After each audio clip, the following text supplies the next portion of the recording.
टेक्सला में press conference कंदे अॻूणे वफ़ाक़ी घरू वज़ीर चौधरी निसार चयो त जमहूरी ऐं मज़हबी मुआशरनि में फ़ैसिला अदालतूं कंदियूं आहिनि। हुन चयो त मुल्क में जमहूरियत ऐं कानून आहे, अदालत हक़ीक़तुनि मूजिबि फ़ैसिला करे रही आहे, उहे तस्लीम कया वञनि। चौधरी निसार चयो त अदलिया सां छिकताइण सां नवाज़ शरीफ़ ऐं मुस्लिम लीग नून खे नुक़सानु थींदो। हुन चयो त शुरू खां ई संदसि मौक़िफ़ रहियो आहे त केस अदालतुनि में हलणु घुरिजनि, छाकाणि त फ़ैसिला उते थींदा आहिनि। हमें अदालत में अपना केस लड़ना चाहिए, पूरे जोर शोर से लड़ना चाहिए।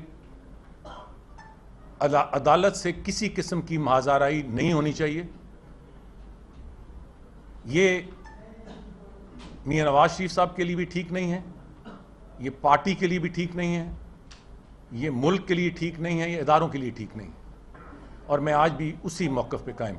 अॻूणे घरू वज़ीर चयो त खेनि इंसाफ़ कोर्टुनि मां ई मिलंदो, अॼु न त साल खां पोइ ज़रूरु मिलंदो। संदसि चवणु हो त पाकिस्तान एटमी ताक़त ऐं दुनिया जी 5वीं वॾी फ़ौजी क़ुवत आहे। मुल्क में कंहिं ॿी फ़ौज जे ऑपरेशन जो सोचण बि पाकिस्तान जी तौहीन आहे। चौधरी निसार चयो त खेनि पंहिंजी फ़ौज ऐं ॻुझनि इदारनि ते भरपूर एतमाद आहे।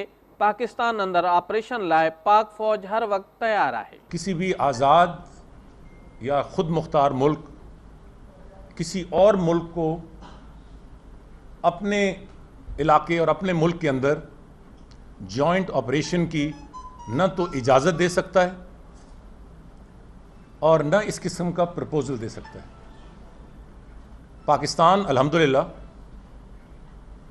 एक न्यूक्लियर ताकत है, एक फंक्शनिंग डेमोक्रेसी है, जिसकी एक फाइटिंग फौज है,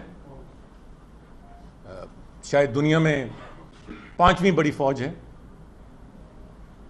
और हमें अपनी फ़ौज की सलाहियत पर और अपनी इंटेलिजेंस एजेंसीज की सलाहियत पर एतमाद है।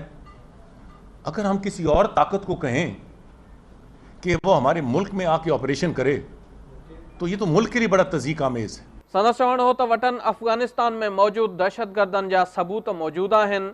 दहशतगर्दनि ख़िलाफ़ गॾियल ऑपरेशन करणो आहे त इहो ॿितरफ़ो हुजणु घुरिजे। घर जी सफ़ाई बाबति अॻूणे वफ़ाक़ी घरू वज़ीर चयो त इदारनि ते तनक़ीद बाबति हुकूमत ई जवाबु ॾेई सघे थी, पर इदारनि ते तनक़ीद करण जो कसम खंयो वियो आहे। चौधरी निसार चयो त पंहिंजो घर साफ़ करण खां कंहिं बि नाहे रोकियो, पर हुकूमती वज़ीर बयानबाज़ी बदिरां पंहिंजो घर साफ़ करण ते ध्यानु ॾियनि त उन ते एतराज़ न आहे।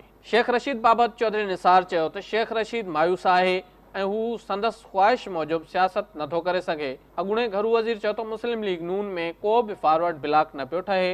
हुन समूरी ॼमार हिक ई पार्टी सां निभायो आहे ऐं सदाईं पंहिंजे अकुल मूजिबि जेको सही सम्झो उहो कयो आहे। हू हुकुमराननि खे ख़ुशि करण लाइ वाह वाह करण वारनि मां नाहे। चौधरी निसार चयो त हू मुस्लिम लीग नून सां गॾु आहे ऐं संदसि ॻाल्हि ॿुधी वेंदी आहे। मुस्तक़बिल में हू सलाहूं ॾींदो रहंदो।